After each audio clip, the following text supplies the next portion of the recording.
Please help. Mom won't move. My 8-year-old granddaughter suddenly visited our house. She said he walked for an hour to get here. She was staggering with a high fever of 40 degrees, and seemed like she could collapse at any moment. Despite her condition, my granddaughter kept worrying about her mother. I sensed that something was seriously wrong, so I hurried to my daughter's house. There, I found my daughter lying motionless, covered in bruises and not breathing. What on earth is going on? Could it be? I understood everything in that moment, trembling with anger. I decided to seek revenge. I'm Samantha, 62 years old. As a single mother, one of my goals was to raise my daughter Holly to be respectable. Despite not being wealthy, I took pride in the fact that Holly grew up to be honest and straightforward. We have a close mother-daughter relationship where we can talk about anything without hiding secrets. After a lifetime of walking hand in hand, one day a big change came into our lives. Mom, there's someone I want to marry. Can I bring him over sometime? It was the day after her 28th birthday. I had a faint inkling that she was seeing someone, but it seemed that on her birthday, he proposed to her. For me, who had lived together with Holly, enduring everything, this was a slightly bittersweet moment. A few weeks after my daughter confided in me, a well-dressed man arrived at our home. This is Ben, the man I'm currently seeing. Nice to meet you. Upon our first meeting, he seemed like a fine young man. His mannerisms were gentle, and his eyes were very kind when he looked at my daughter. He mentioned that his parents owned a company, and he was working there to learn about business in order to take over in the future. Please take care of Holly. Thank you. I'll make Holly the happiest person in the world. Well, that's reassuring. I felt confident in my daughter's choice, so I decided to approve of their marriage. After getting married, the two of them started their new life just a 10-minute drive away from my house. Holly, at Ben's strong insistence, quit her job and became a full-time housewife. My daughter often checked up on me, contacting me frequently and visiting when our schedules aligned. Mom, guess what? It seems like I'm pregnant. Oh, that's wonderful. About 2 months after their wedding, she visited my house and joyfully shared the news. Seeing her express her happiness like a child made me equally delighted. I'm finally going to be a grandma, I thought eagerly, awaiting the birth of my first grandchild. During the pregnancy, there were no major issues, and my daughter gave birth to a healthy baby girl. They named her Rose. People often say that grandchildren are so adorable that you could watch them endlessly without getting tired. Rose was truly adorable, and every time I saw her, my eyes couldn't help but soften with affection. However, something seemed off with Holly after giving birth, as she appeared to lack energy. Perhaps she was quite tired from her first experience with childcare. On my days off, I'll take care of Rose, so feel free to bring her over. That way, you can relax a bit, too, right? Yeah, thank you. It seemed like my daughter felt reassured by my words, as she occasionally came over to spend leisurely time at our house. Are you getting more used to childcare? Quite a bit. But there's still a lot I don't understand, and it's tough. I see. Does Ben help out with childcare and household chores? He gets home late from work. He doesn't do housework, but he manages the finances. So, it's tough because I don't have much money to spend freely. This was the first time Holly had complained about her husband and household matters. I understood that it was natural for them to find living together challenging, given their different upbringing backgrounds, and I thought it was inevitable for grievances to spill out. Do you remember your father's habit of overspending and constantly being in debt? That's one of the reasons for our divorce. Yeah, it was really tough for you back then. That's why I think it's better to be with someone like Ben, who tries to manage things on his own and is strict with money. Of course, you might feel restricted at times. Yeah, you're right. It seemed like my daughter agreed, as she didn't bring up the topic further. As time passed, and Rose grew older, Holly's visits to my home gradually decreased. Eventually, we only saw each other around New Year's holidays. Although I felt a sense of loneliness, I believed that she had grown accustomed to parenting and was managing her own life well. However, recently, I found it difficult to reach her on the phone, and receiving a prompt reply to messages became rare. Even when she did respond to me a few days later, she would only write, "I'm fine, don't worry." This was unlike her, and I couldn't shake off the feeling that my daughter might be hiding something from me. I wonder if something happened. It's okay if she's just busy. Unable to stay still with worry for my daughter and grandchild, I decided to visit them without notifying them first. When Holly came out after I rang the intercom, she looked surprised to see me. Mom, what's going on? Why did you come over so suddenly? I was worried because it's been hard to get in touch with you. But I've been sending you message saying I'm fine, right? Anyway, Ben is here today, so I'd like you to leave. It was the first time she had ever said something like this, even though Ben had always welcomed me into their home before. It seemed a bit strange to me. Holly, why don't you let her in? Perhaps he overheard our conversation, as my son-in-law peeked out from behind my daughter. Grandma, Samantha, it's been a while. Have you been well? I've been quite busy lately, so I haven't had much time to see you. Ben, I'm sorry for showing up unexpectedly on your day off. I've been worried lately because Holly hasn't been keeping in touch. Don't worry about it. It's been a while since you've seen Rose, so please stay as long as you like. In his usual gentle manner, he welcomed my visit. I was delighted to reunite with my 8-year-old grandson and listened eagerly to catch up on recent events. Hey! Is the tea ready yet? My son-in-law went into the kitchen where Holly was preparing tea, and suddenly his tone turned cold. I'm boiling water as fast as I can right now. You're really clumsy. Perhaps he thought I couldn't hear, but his attitude toward my daughter grew increasingly harsh. I wonder if their marriage is going well.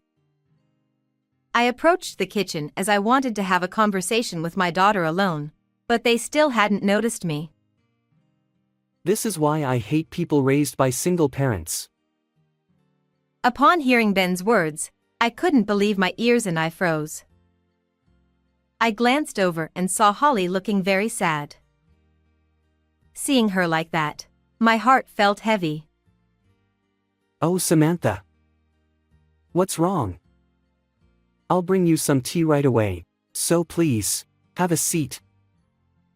As he turned around and noticed my presence, my son-in-law reverted to his usual gentle demeanor. This man, constantly changing his attitude.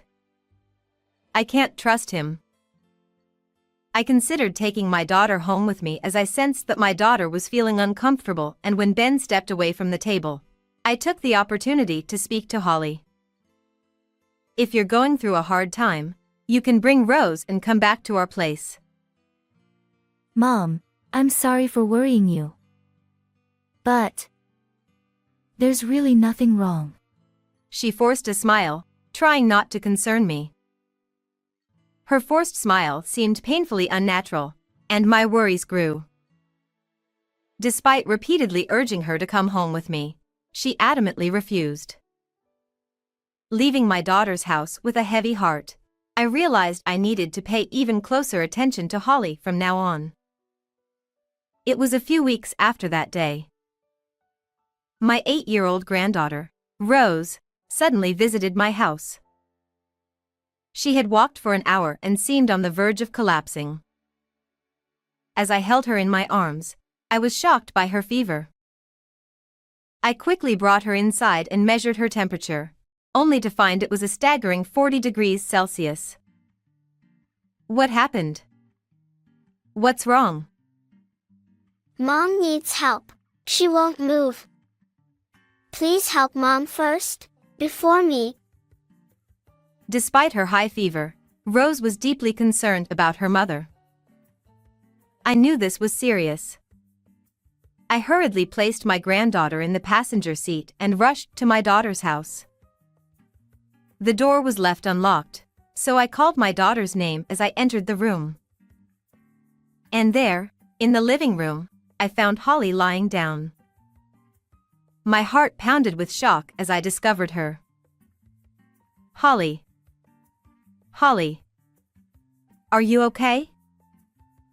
There was no response to my calls, and she appeared to be not breathing. I noticed bruises all over her body and began to piece together what had happened. This must be.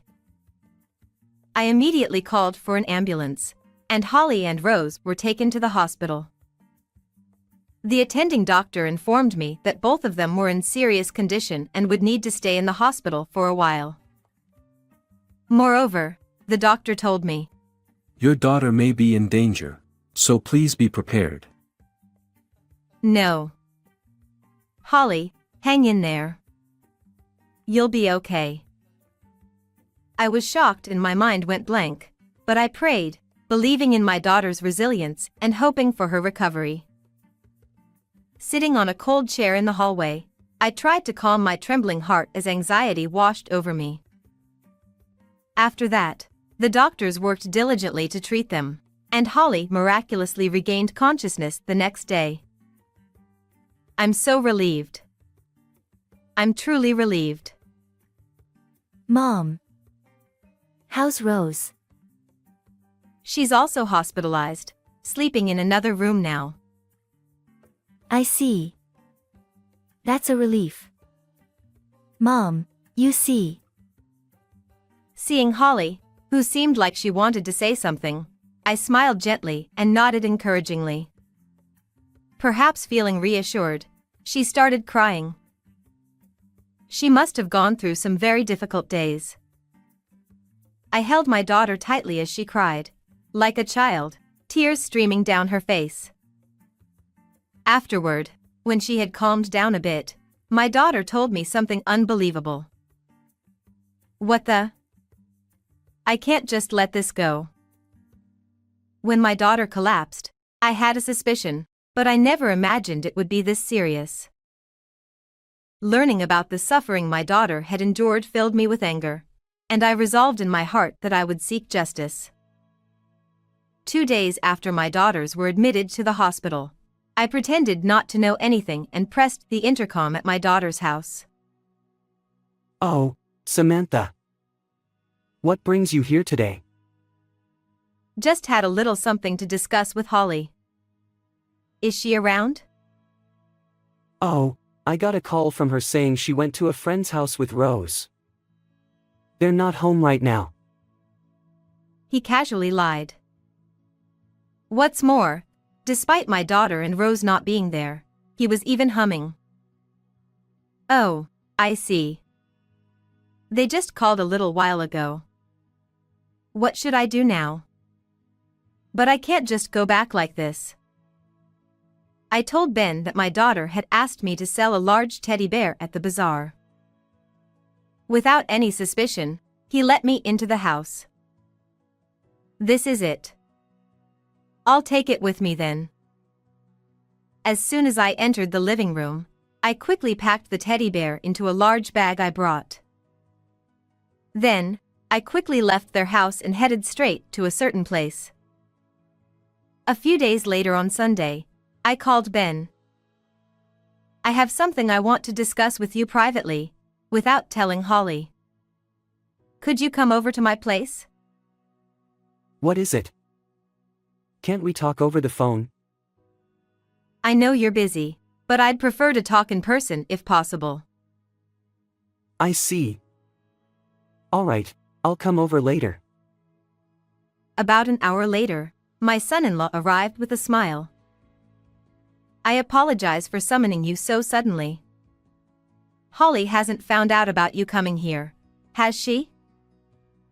Oh, it's fine. Right now, Rose and she are happily making sweets together. That couldn't be true. My daughter and granddaughter are still undergoing treatment at the hospital. This man might be weaving lies effortlessly. I'm utterly dismayed by Ben's endless stream of lies. So, what's the matter you wanted to discuss? Actually, it's about this. I showed him a certain photo. He furrowed his brows, looking uneasy, then quickly averted his gaze. Do you know what this is? What's this? You don't recognize it? It's your wife, isn't it? The photo was evidence of the bruises on my daughter's body taken on the day she was taken to the hospital. And the fact that Holly and Rose are at home is also a lie, isn't it? Because they've been in the hospital for the past few days. In the hospital. Ben just repeats my words. What is he thinking? You didn't even bother to look for Holly and Rose when they weren't home, did you? My anger towards my son-in-law for not answering my questions is about to burst. Last week, Rose walked over to our house, feeling dizzy with a fever of 40 degrees. Then I told him that my granddaughter had kept pleading, "Help Mom," so I hurried to their house, only to find Holly barely breathing. I had to rush both of them to the hospital, but they were in critical condition. I thought they were staying over at a friend's house. I didn't give him a chance to come up with excuses and decided to press on. The doctor said this bruise was caused by strong external force, something that happens regularly. Do you know anything about it? Huh. Oh. Come to think of it, she mentioned something about slipping on the stairs and falling. Seeing my son-in-law lie so casually once again, my blood boiled with anger. Stop lying. You've been raising your hand to Holly every day, haven't you? Huh. There's no evidence of that, so don't say such things. I heard it directly from my daughter with my own ears. And is that evidence? Are you just going to believe everything Holly says and make me out to be the bad guy? What's your motive? Money? Ben showed no remorse whatsoever and came up with outrageous claims. You can say that for now. But I have solid evidence right here. I glared at my son-in-law, pointing at the laptop on the table. Can you still say that after seeing this? I clicked the mouse and played a video. What is this? No way. He was clearly shaken, his face growing paler by the second. The video clearly showed my son-in-law raising his hand to Holly. Actually, after my daughter regained consciousness, she told me about the evidence. Why does something like this exist? Holly, feeling her life was in danger, secretly installed a camera to capture your actions without being noticed. With the intention of using it as evidence to punish this man, I had been trying to find a way to retrieve that camera. My daughter told me that she had hidden a small camera inside the teddy bear in the living room, ensuring it wouldn't be found by Ben. So, the night after my daughter and granddaughter were hospitalized, I visited his place pretending not to know anything, and lied that I was taking the teddy bear to sell it at a bazaar. He probably never expected to be caught in his own trap with that teddy bear. What is this thing? I'm going to break it. Ben's demeanor changed drastically, and he slammed the laptop onto the floor. Not only that, but he turned red with rage and stomped on the laptop with all his might. Doing something like this won't change anything. Shut up. Shut your mouth. My son-in-law snapped at me, glaring fiercely, and then he attempted to raise his hand against me. Ben, what are you doing? The door of the room swung open loudly, and Ben, turning his gaze in that direction, widened his eyes in surprise. Ha! Dad! Yes, the one who appeared was Ben's father, Henry. After retrieving the video camera from my daughter's house, I went straight to Ben's parents' house. I showed them the footage, revealing what Ben had been doing to my daughter, and he offered deep apologies. Henry immediately tried to call Ben out, but I asked him to keep this matter quiet until I could confirm if Ben genuinely felt remorseful. However, Ben's father insisted on apologizing to my daughter no matter what, so he accompanied me to the hospital and offered a sincere apology to Holly. Hearing the whole story, Ben was left frozen with his hand raised, unsure of what to do next. Moreover, cold sweat began to trickle down his forehead. Hey, put your hand down. Okay. Prompted by his father, Ben suddenly became quiet and obedient. What's going on here? Well, you see, Raising your hand to that extent. This isn't something that can be resolved with just an apology. Dad, it's not what you think. It's all set up. They're trying to frame me. Ben delivers lines one might only hear in a TV drama, dead serious, to his father. There's no setup here. This is the truth. You can fabricate footage like this if you want. This is definitely fake. My son-in-law inches closer to me, trying to corner me. Does he still think he can explain away? Enough with the excuses. I don't want to hear any more of that. Henry's loud voice makes Ben flinch reflexively. Dad, please understand. It's all Holly's fault. Though he flinched for a moment, there's no sign of remorse in him. You raised your hand to Holly while she was unwell in bed, right? And you locked Rose, who tried to stop you, in the outdoor shed. But Holly is a housewife, isn't she? Don't you think it's unacceptable for her to lie in bed and not do any housework? That's not all, is it?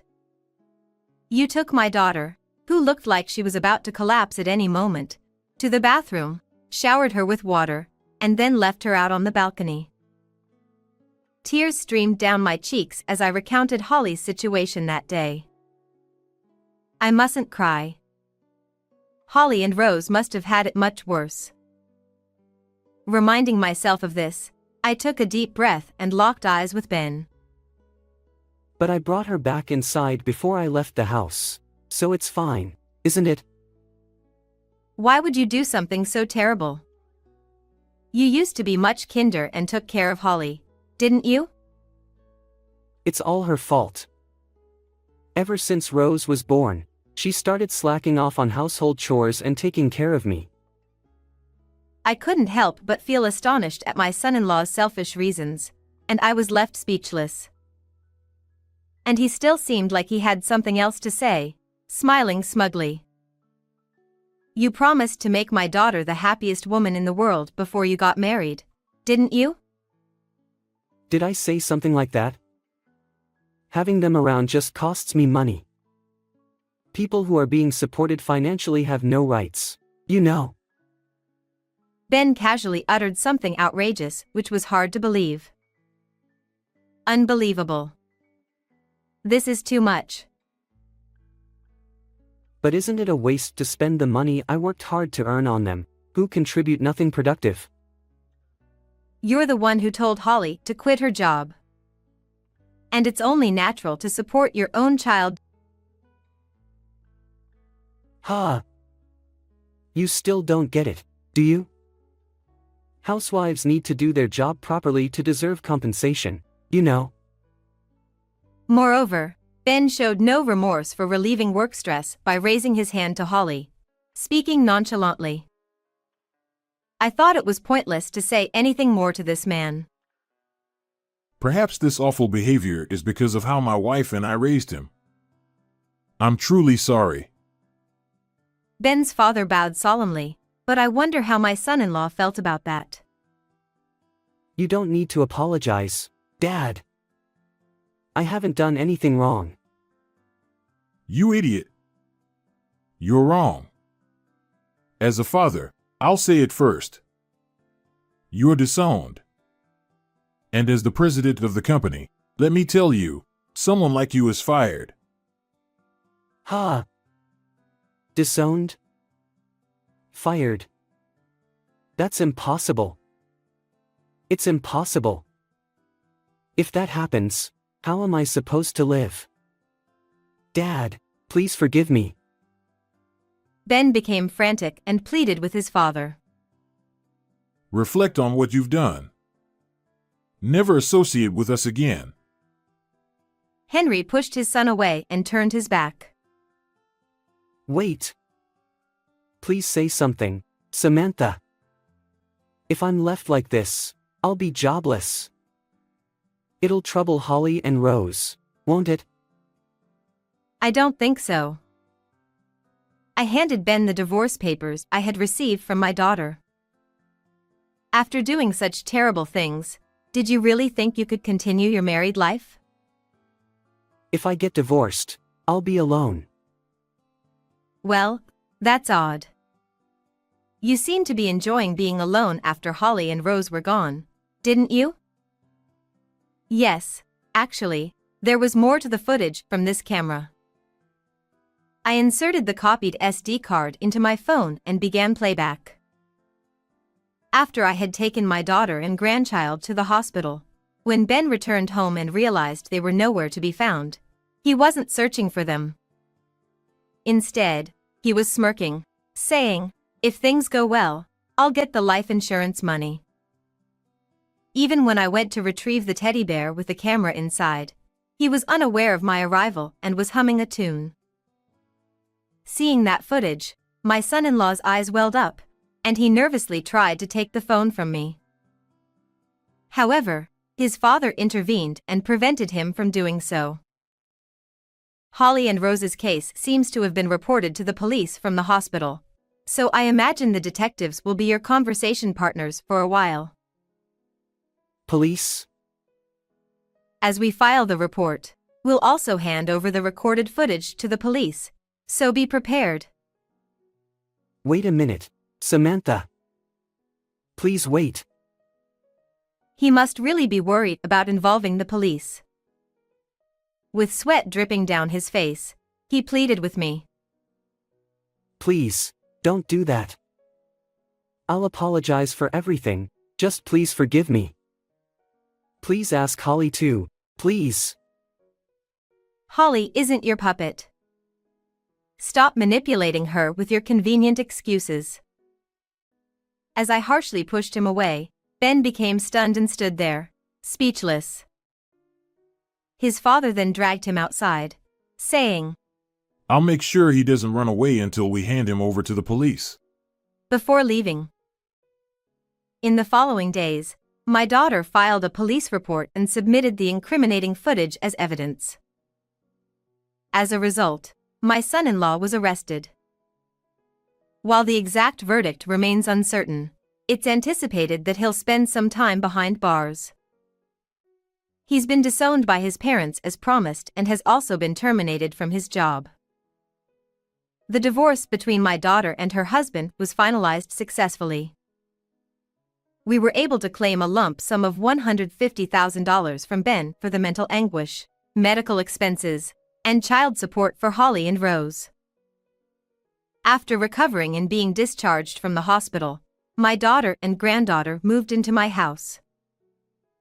The sound of their laughter echoing through the house is pure happiness for me.